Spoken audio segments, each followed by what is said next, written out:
After the death of Ahab, Moab rebelled against Israel. Ahaziah had fallen through the lattice in his upper chamber in Samaria and lay injured, so he sent messengers, telling them, "Go inquire of Baal-zebub, the god of Ekron, whether I shall recover from this injury." But the angel of the Lord said to Elijah the Tishbite, "Get up, go to meet the messengers of the king of Samaria, and say to them, Is it because there is no God in Israel that you are going to inquire of Baal-zebub, the god of Ekron? Now therefore, thus says the Lord, you shall not leave the bed to which you have gone, but you shall surely die." So Elijah went. The messengers returned to the king, who said to them, "Why have you returned?" They answered him, "There came a man to meet us who said to us, 'Go back to the king who sent you and say to him, Thus says the Lord, is it because there is no God in Israel that you are sending to inquire of Baal-zebub, the god of Ekron? Therefore you shall not leave the bed to which you have gone, but shall surely die." He said to them, "What sort of man was he who came to meet you and told you these things?" They answered him, "A hairy man with a leather belt around his waist." He said, "It is Elijah the Tishbite." Then the king sent to him a captain of 50 with his 50 men. He went to Elijah, who was sitting on the top of a hill, and said to him, "O man of God, the king says, 'Come down.'" But Elijah answered the captain of 50, "If I am a man of God, let fire come down from heaven and consume you and your 50. Then fire came down from heaven and consumed him and his 50. Again the king sent to him another captain of 50 with his 50. He came up and said to him, "O man of God, this is the king's order. Come down quickly." But Elijah answered them, "If I am a man of God, let the fire come down from heaven and consume you and your 50. Then the fire of God came down from heaven and consumed him and his 50. Again the king sent the captain of a third 50 and his 50. So the third captain of 50 went up and came down and fell on his knees before Elijah and entreated him, "O man of God, please let my life and the life of these 50 servants of yours be precious in your sight." Look, fire came down from heaven and consumed the two former captains of 50 men with their 50s, but now let my life be precious in your sight. Then the angel of the Lord said to Elijah, "Go down with him, do not be afraid of him." So he set out and went down with him to the king. And he said to him, "Thus says the Lord, because you have sent messengers to inquire of Baal-zebub, the god of Ekron, is it because there is no God in Israel to inquire of his word? Therefore you shall not leave the bed in which you have gone, but you shall surely die." So he died according to the word of the Lord that Elijah had spoken.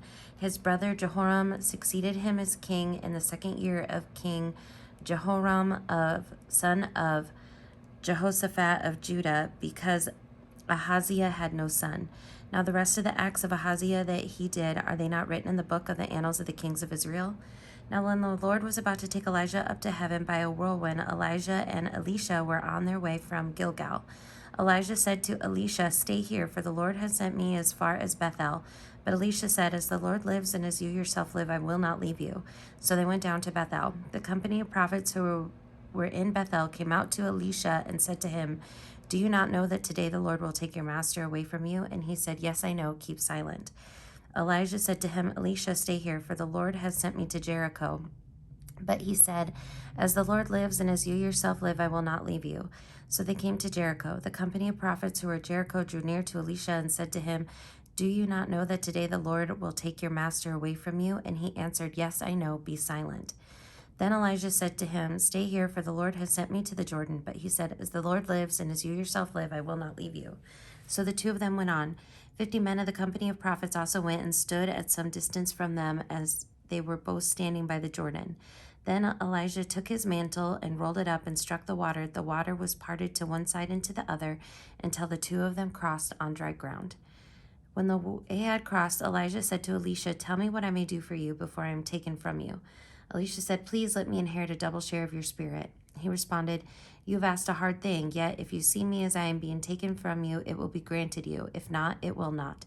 As they continued walking and talking, a chariot of fire and horses of fire separated the two of them, and Elijah ascended in a whirlwind into heaven. Elisha kept watching and crying out, "Father, Father, the chariots of heaven, the chariots of Israel and its horsemen." But when he could no longer see him, he grasped his own clothes and tore them in two pieces. He picked up the mantle of Elijah that had fallen from him and went back and stood on the bank of the Jordan. He took the mantle of Elijah that had fallen from him and struck the water, saying, "Where is the Lord, the God of Elijah?" When he had struck the water was parted to one side and to the other, and Elisha went over. When the company of prophets who were at Jericho saw him at a distance, they declared, "The spirit of Elijah rests on Elisha." They came to meet him and bowed to the ground before him. They said to him, "See now, we have 50 strong men among your servants. Please let them go and seek your master. It may be that the Spirit of the Lord has caught him up and thrown him down on some mountain or into some valley." He responded, "No, do not send them." But when they urged him until he was ashamed, he said, "Send them." So they sent 50 men who searched for 3 days but did not find him. When they came back to him, he had remained at Jericho. He said to them, "Did I not say to you, do not go?" Now the people of the city said to Elisha, "The location of the city is good as my lord sees, but the water is bad and the land is unfruitful." He said, "Bring me a new bowl and put salt in it." So they brought it to him. Then he went to the spring of water and threw the salt into it and said, "Thus says the Lord, I have made this water wholesome. From now on, neither death nor miscarriage shall come from it." So the water has been wholesome to this day, according to the word that Elisha spoke. He went up from there to Bethel, and while he was going up on the way, some small boys came out of the city and jeered at him, saying, "Go away, bald head, go away, bald head." When he turned around and saw them, he cursed them in the name of the Lord. Then 2 she-bears came out of the woods and mauled 42 of the boys. From there he went on to Mount Carmel and then returned to Samaria. In the 18th year of King Jehoshaphat of Judah, Jehoram, son of Ahab, became the king over Israel and Samaria. He reigned 12 years. He did what was evil in the sight of the Lord, though not like his father and mother, for he removed the pillar of Baal that his father had made. Nevertheless, he clung to the sin of Jeroboam, son of Nebat, which he caused Israel to commit. He did not depart from it. Now King Mesha of Moab was a sheep breeder who used to deliver to the king of Israel 100,000 lambs and the wool of 100,000 rams. But when Ahab died, the king of Moab rebelled against the king of Israel. So King Jehoram marched out of Samaria at that time and mustered all Israel. As he went, he sent word to King Jehoshaphat, son of Judah, "The king of Moab has rebelled against me. Will you go with me to battle against Moab?" He answered, "I will. I am with you. My people are your people. My horses are your horses." Then he asked, "By which way shall we march?" Jehoram answered, "By the way of the wilderness of Edom." So the king of Israel, the king of Judah, and the king of Edom set out. And when they had made a roundabout march of 7 days, there was no water for the army or for the animals that were with them. Then the king of Israel said, "Alas, the Lord has summoned us 3 kings only to be handed over to Moab." But Jehoshaphat said, "Is there no prophet of the Lord here through whom we may inquire of the Lord?" Then one of the servants of the king of Israel answered, "Elisha, son of Shaphat, who used to pour water in the hands of Elijah, is here." Jehoshaphat said, "The word of the Lord is with him." So the king of Israel and Jehoshaphat and the king of Edom went down to him. Elisha said to the king of Israel, "What have I to do with you? Go to your father's prophets or to your mother's." But the king of Israel said to him, "No, it is the Lord who summoned us, 3 kings, only to be handed over to Moab." Elisha said, "As the Lord of hosts lives, whom I serve, were it not that I have regard for King Jehoshaphat of Judah, I would give you neither a look nor a glance. But get me a musician." And then while the musician was playing, the power of the Lord came on him, and he said, "Thus says the Lord, I will make this wadi full of pools. For thus says the Lord, you shall see neither wind nor rain, but the wadi shall be filled with water, so that you shall drink, you, your cattle, and your animals. This is only a trifle in the sight of the Lord, for he will also hand Moab over to you. You shall conquer every fortified city and every choice city, every good tree you shall fell, all springs of water you shall stop up, and every good piece of land you shall ruin with stones." The next day, about the time of the morning offering, suddenly water began to flow from the direction of Edom until the country was filled with water. When all the Moabites heard that the kings had come up to fight against them, and all who were able to put on armor, from the youngest to the oldest, were called out and drawn up at the frontier. When they rose early in the morning and the sun shone upon the water, the Moabites saw the water opposite them as red as blood. They said, "This is blood. The kings must have fought together and killed one another. Now then, Moab to the spoil." But when they came to the camp of Israel, the Israelites rose up and attacked the Moabites who fled before them. As they entered Moab, they continued to attack. The cities they overturned, and on every good piece of land everyone threw a stone until it was covered. Every spring of water they stopped up, and every good tree they felled. Only at Kir Hareseth did the stone walls remain until the slingers surrounded and attacked it. When the king of Moab saw that the battle was going against him, he took with him 700 swordsmen to break through opposite the king of Edom, but they could not. Then he took his firstborn son, who was to succeed him, and offered him as a burnt offering on the wall. And great wrath came upon Israel, so they withdrew from him and returned to their own land. Now the wife of a member of the company of prophets cried to Elisha, "Your servant my husband is dead, and you know that your servant feared the Lord, but a creditor has come to take my 2 children as slaves." Elisha said to her, "What shall I do for you? Tell me, what do you have in the house?" She answered, "Your servant has nothing in the house except a jar of oil." He said, "Go outside, borrow vessels from all your neighbors, empty vessels and not just a few. Then go in and shut the door behind you and your children and start pouring into all these vessels. When each is full, set it aside." So she left him and shut the door behind her and her children. They kept bringing vessels to her, and she kept pouring. When the vessels were full, she said to her son, "Bring me another vessel." But he said to her, "There are no more." Then the oil stopped flowing. She came and told the man of God, and he said, "Go, sell the oil and pay your debts. You and your children can live on the rest." One day Elisha was passing through Shunem, where a wealthy woman lived who urged him to have a meal. So whenever he passed that way, he would stop there for a meal. She said to her husband, "Look, I am sure that this man who regularly passes our way is a holy man of God. Let us make a small roof chamber with walls and put there for him a bed, a table, a chair, and a lamp, so he can stay there whenever he comes to us." One day when he came there, he went up to the chamber and lay down there. He said to his servant Gehazi, "Call the Shunammite woman." When he had called her, she stood before him. He said to him, "Say to her, since you have taken all this trouble for us, what may be done for you? Would you have a word spoken on your behalf to the king or to the commander of the army?" She answered, "I live among my own people." He said, "What then may be done for her?" Gehazi answered, "Well, she has no son, and her husband is old." He said, "Call her." When he had called her, she stood at the door. He said, "At this season, in due time, you shall embrace a son." She replied, "No, my lord. O man of God, do not deceive your servant." The woman conceived and bore a son at that season in due time, as Elisha had declared to her. When the child was older, he went out one day to his father among the reapers. He complained to his father, "Oh, my head, my head." The father said to his servant, "Carry him to his mother." He carried him and brought him to his mother. The child sat on her lap until noon, and he died. She went up and laid him on the bed of the man of God, closed the door on him, and left. Then she called to her husband and said, "Send me one of the servants and one of the donkeys, so that I may quickly go to the man of God and come back again." He said, "Why go to him today? It is neither the new moon nor Sabbath." She said, "It will be all right." Then she saddled the donkey and said to her servant, "Urge the animal on. Do not hold back from me unless I tell you." So she set out and came to the man of God at Mount Carmel. When the man of God saw her coming, he said to Gehazi, his servant, "Look, there is the Shunammite woman. Run at once to meet her and say to her, 'Are you all right? Is your husband all right? Is the child all right?'" She answered, "It is all right." When she came to the man of God at the mountain, she caught hold of his feet. Gehazi approached to push her away, but the man of God said, "Let her alone, for she is in bitter distress. The Lord has hidden it from me and has not told me." Then she said, "Did I ask my Lord for a son? Did I not say, 'Do not mislead me'?" He said to Gehazi, "Gird up your loins and take my staff in your hand and go. If you meet anyone, give no greeting, and if anyone greets you, do not answer, and lay my staff on the face of the child." Then the mother of the child said, "As the Lord lives and as you yourself live, I will not leave without you."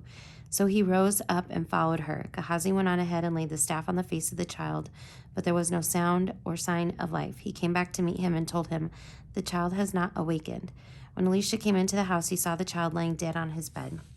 So he went in and closed the door on the 2 of them and prayed to the Lord. Then he got up on the bed and lay upon the child, putting his mouth upon his mouth, his eyes upon his eyes, and his hands upon his hands. And while he lay bent over him, the flesh of the child became warm. He got down, walked once to and fro in the room, then got up again and bent over him. The child sneezed 7 times, and the child opened his eyes. Elisha summoned Gehazi and said, "Call the Shunammite woman." So he called her. When she came to him, he said, "Take your son." She came and fell at his feet, bowing to the ground. Then she took her son and left. When Elisha returned to Gilgal, there was a famine in the land. As the company of prophets was sitting before him, he said to his servant, "Put the large pot on and make some stew for the company of prophets." One of them went out into the field to gather herbs. He found a wild vine and gathered from it a lapful of wild gourds and came and cut them up in the pot of stew, not knowing what they were. They served some for the men to eat, but while they were eating the stew, they cried out, "O man of God, there is death in the pot." They could not eat it. He said, "Then bring some flour." He threw it into the pot and said, "Serve the people and let them eat," and there was nothing harmful in the pot. A man came from Baal Shalisha, bringing food from the first fruits to the man of God, 20 loaves of barley and fresh ears of grain in his sack. Elisha said, "Give it to the people and let them eat." But his servant said, "How can I set this before 100 people?" So he repeated, "Give it to the people and let them eat, for thus says the Lord, they shall eat and have some left." He set it before them. They ate and had some left according to the word of the Lord. Naaman, commander of the army of the king of Aram, was a great man and in high favor with his master, because by him the Lord had given victory to Aram. The man, though a mighty warrior, suffered from leprosy. Now the Arameans, on one of their raids, had taken a young girl captive from the land of Israel, and she served Naaman's wife. She said to her mistress, "If only my Lord were with the prophet who is in Samaria, he would cure him of his leprosy." So Naaman went in and told his Lord just what the girl from the land of Israel had said. And the king of Aram said, "Go then, I will send along a letter to the king of Israel." He went, taking with him 10 talents of silver, 6,000 shekels of gold, and 10 cents of garments. He brought the letter to the king of Israel, which read, "When this letter reaches you, know that I have sent to you my servant Naaman, that you may cure him of his leprosy." When the king of Israel read the letter, he tore his clothes and said, "Am I God to give death or life to this man sends words to me to cure a man of his leprosy? Just look and see now how he is trying to pick a quarrel with me." But when Elisha, the man of God, heard that the king of Israel had torn his clothes, he sent a message to the king. "Why have you torn your clothes? Let him come to me, that he may learn that there is a prophet in Israel." So Naaman came with his horses and chariots and halted at the entrance of Elisha's house. Elisha sent a messenger to him, saying, "Go wash in the Jordan 7 times, and your flesh shall be restored, and you shall be clean." But Naaman became angry and went away, saying, "I thought that for me he would surely come out and stand and call on the name of the Lord his God, and would wave his hand over the spot and cure the leprosy. Are not Abana and Pharpar, the rivers of Damascus, better than all the waters of Israel? Could I not wash in them and be clean?" He turned and went away in a rage. But his servants approached him and said, "Father, if the prophet had commanded you to do something difficult, would you not have done it? How much more when all he said to you was, 'Wash and be clean'?" So he went down and immersed himself 7 times in the Jordan, according to the word of the man of God. His flesh was restored like the flesh of a young boy, and he was clean. Then he returned to the man of God, he and all his company. He came and stood before him and said, "Now I know that there is no God in all the earth except in Israel. Please accept a present from your servant." But he said, "As the Lord lives, whom I serve, I will accept nothing." He urged him to accept, but he refused. When Naaman said, "If not, please let 2 mule loads of earth be given to your servant, for your servant will no longer offer burnt offerings or sacrifices to any god except the Lord. But may the Lord pardon your servant on one count. When my master goes into the house of Rimmon to worship there, leaning on my arm, and I bow down in the house of Rimmon, when I do bow down in the house of Rimmon, may the Lord pardon your servant on one count." He said to him, "Go in peace." But when Naaman had gone from him a short distance, Gehazi, the servant of Elisha, the man of God, thought, "My master has let the Aramean Naaman off too lightly by not accepting from him what he offered. As the Lord lives, I will run after him and get something out of him." So Gehazi went after Naaman. When Naaman saw someone running after him, he jumped down from the chariot to meet him and said, "Is everything all right?" He replied, "Yes, but my master has sent me to say, 2 members of the company of prophets have come to me from the hill country of Ephraim. Please give me them a talent of silver and 2 changes of clothing." Naaman said, "Please accept 2 talents." He urged him and tied up 2 talents of silver in 2 bags with 2 changes of clothing and gave them to 2 of his servants, who carried them in front of Gehazi. When he came to the citadel, he took the bags from them, stored them inside. He dismissed the men, and they left. He went in and stood before his master, and Elisha said to him, "Where have you been, Gehazi?"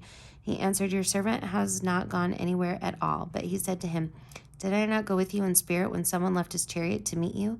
Is this a time to accept money and to accept clothing, olive orchards and vineyards, sheep and oxen, and male and female slaves? Therefore the leprosy of Naaman shall cling to you and to your descendants forever." So he left his presence leprous, as white as snow. Now the company of prophets said to Elisha, "As you see, the place where we live under your charge is too small for us. Let us go to the Jordan and let us collect logs there, 1 for each of us, and build a place there for us to live." He answered, "Do so." Then one of them said, "Please come with your servants." And he answered, "I will." So he went with them. When they came When they came to the Jordan, they cut down the trees, but as one was felling a log, his axe head fell into the water. He cried out, "Alas, master, it was borrowed." Then the man of God said, "Where did it fall?" When he showed him the place, he cut off a stick and threw it in there and made the iron float. He said, "Pick it up." So he reached out his hand and took it. Once when the king of Aram was at war with Israel, he took counsel with his officers. He said, "At such and such a place shall be my camp." But the man of God sent word to the king of Israel, "Take care not to pass this place, because the Arameans are going down there." The king of Israel sent word to the place of which the man of God spoke. More than once or twice he warned such a place so that it was on alert. The mind of the king of Aram was greatly perturbed because of this. He called his officers and said to them, "Now tell me, who among us sides with the king of Israel?" When one of his officers said, "No one, my lord king. It is Elisha, the prophet in Israel, who tells the king of Israel the words that you speak in your bedchamber." He said, "Go and find where he is. I will send and seize him." He was told, "He is in Dothan." So he sent horses and chariots there and a great army. They came by night and surrounded the city. When an attendant of the man of God rose early in the morning and went out, an army with horses and chariots was all around the city. His servant said, "Alas, master, what shall we do?" He replied, "Do not be afraid, for there are more with us than there are with them." Then Elisha prayed, "O Lord, please open his eyes that he may see." So the Lord opened the eyes of the servant, and he saw the mountain was full of horses and chariots of fire all around Elisha. When the Arameans came down against him, Elisha prayed to the Lord and said, "Strike this people, please, with blindness." So he struck them with blindness as Elisha had asked. Elisha said to them, "This is not the way, and this is not the city. Follow me, and I will bring you to the man whom you seek." And he led them to Samaria.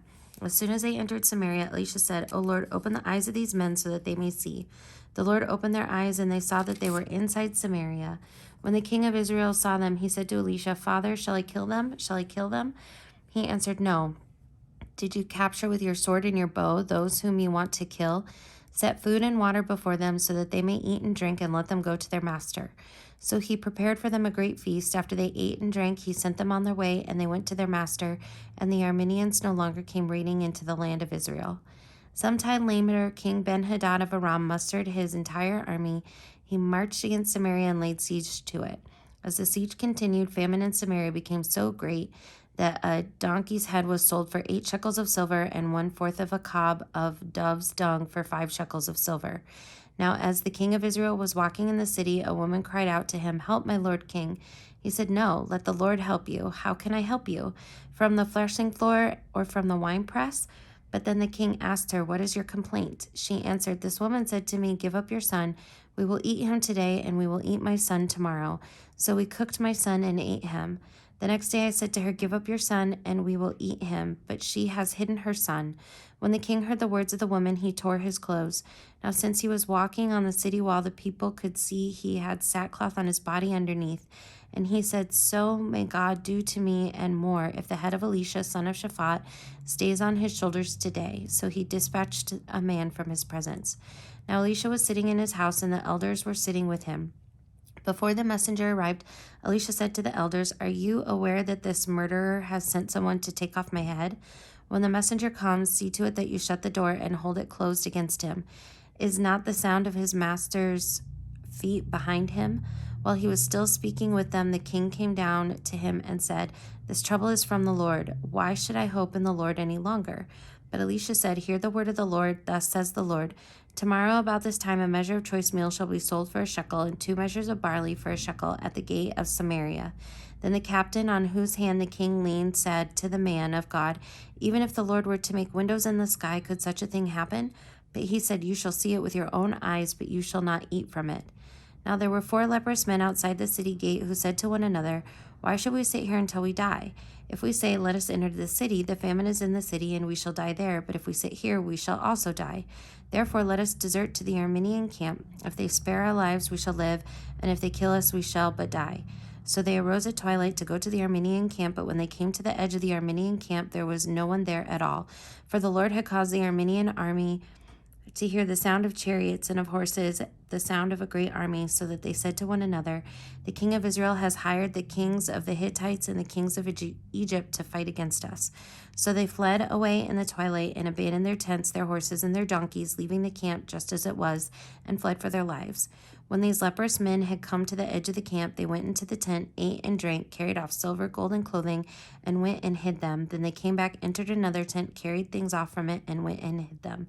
Then they said to one another, What we are doing is wrong. This is a day of good news. If we are silent and wait until morning light, we will be found guilty. Therefore, let us go and tell the king's household. So they came and called to the gatekeepers of the city and told them, We went to the Armenian camp, but there was no one to be seen or heard, nothing but the horses tied, the donkeys tied, and the tents as they were. Then the gatekeepers called out and proclaimed to the king's household. The king got up in the night and said to his servants, I will tell you what the Armenians have prepared against us. They know that we are starving, so they have left the camp to hide themselves in the open country, thinking when they come out of the city, we shall take them alive and get into the city. One of his servants said, Let some men take 5 of the remaining horses, since those left here will suffer the fate of the whole multitude of Israel that have perished already. Let us send and find out. So they took 2 mounted men, and the king sent them after the Armenian army, saying, Go and find out. So they went after them as far as the Jordan. The whole way was littered with garments and equipment that the Armenians had thrown away in their haste. So the messengers returned and told the king. Then the people went out and plundered the camp of the Armenians. So a measure of choice meal was sold for a shekel, and 2 measures of barley for a shekel, according to the word of the Lord. Now the king had appointed the captain on whose hand he leaned to have charge of the gate. The people trampled him to death in the gate, just as the man of God had said when the king came down to him.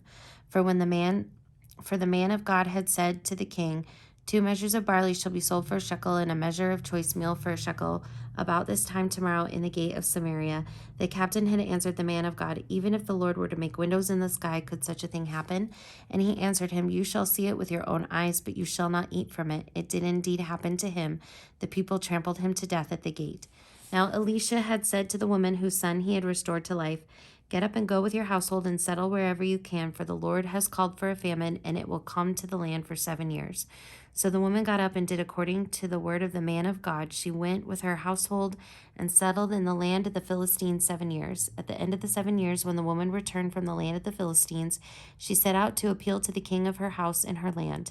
Now the king was talking with Gehazi, the servant of the man of God, saying, Tell me all the great things that Elisha has done. While he was telling the king how Elisha had restored a dead person to life, the woman whose son he had restored to life appealed to the king for her house and her land. Gehazi said, My lord king, here is the woman, and here is her son whom Elisha restored to life. When the king questioned the woman, she told him. So the king appointed an official for her, saying, Restore all that was hers, together with the revenue of the fields from the day that she left the land until now. Elisha went to Damascus while King Ben-Hadad of Aram was ill. When it was told him, The man of God has come here, the king said to Hazael, Take a present with you and go and meet the man of God. Inquire of the Lord through him whether I shall recover from this illness. So Hazael went to meet him, taking a present with him, all kinds of goods of Damascus, 40 camel loads. When he entered and stood before him, he said, Your son King Ben-Hadad of Aram has sent me to you, saying, Shall I recover from this illness? Elisha said to him, Go, say to him, You shall certainly recover, but the Lord has shown me that he shall certainly die. He fixed his gaze and stared at him until he was ashamed. Then the man of God wept. Hazael asked, Why does my Lord weep? He answered, Because I know the evil that you will do to the people of Israel. You will set their fortresses on fire. You will kill their young men with the sword, dash in pieces their little ones, and rip up their pregnant women. Hazael said, What is your servant, who is a mere dog, that he should do this great thing? Elisha answered, The Lord has shown me that you are to be king over Aram. Then he left Elisha and went to his master Ben-Hadad, who said to him, What did Elisha say to you? And he answered, He told me that you would certainly recover. But the next day he took the bed cover and dipped it in water and spread it over the king's face until he died, and Hazael succeeded him.